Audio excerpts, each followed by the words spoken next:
यसो न्युजहरू सुन्छु होइन, ओली यो चुनावमा भाग लिन्न आउँदिन भन्छ, अनि यो सरकार मान्दिन रे।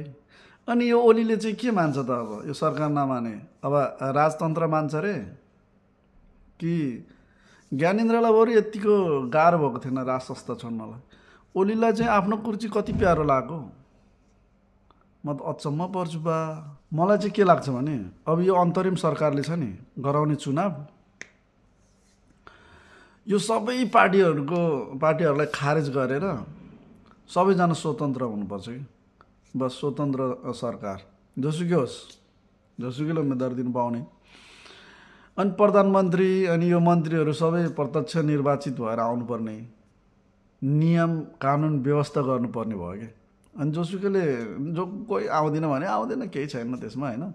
अनि सबैले स्वतन्त्र रूपमा आफ्नो उम्मेदवार दिन्छन् योग्य अनुसार, योग्यता अनुसार। अनि त्यसपछि जुनमा उम्मेदवारी दिएको जितेपछि त्यही मन्त्री हुन्छ, सकिगयो त। अनि किन यत्रो टेन्सन? कसैलाई यो पार्टी त्यो पार्टी भनेर झोला बोकेर हिँड्न पनि परेन, कसैको केही गर्नु पनि परेन होइन र? मलाई चाहिँ त्यस्तो लाग्छ। तपाईँहरूलाई कस्तो लाग्छ? अनि यो प्रदेश पुरै खारेज गर आनन्दले।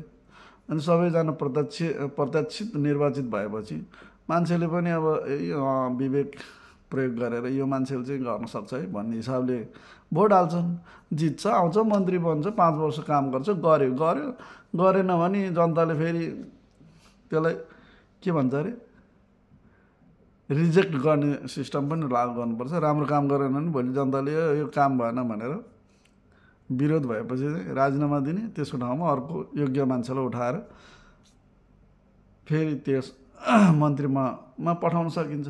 यस्तो भयो भने कसैको झोला बोक्न परेन, कोही आउँछ आउँदैन भन्ने पनि टेन्सन भएन। स्वतन्त्र सरकार जसले जित्छ उही मन्त्री, सकियो। दुनियाँथरी यो त्यो किन गर्नुपर्ने हो? मलाई कस्तो लाग्छ हो आजकल त यो। त्यसमा जेनजी नजेनजी सबैले भाग लिन पाउने छन्, आफ्नो योग्यता अनुसार उम्मेदवारी दिन्छ, सकियो होइन र?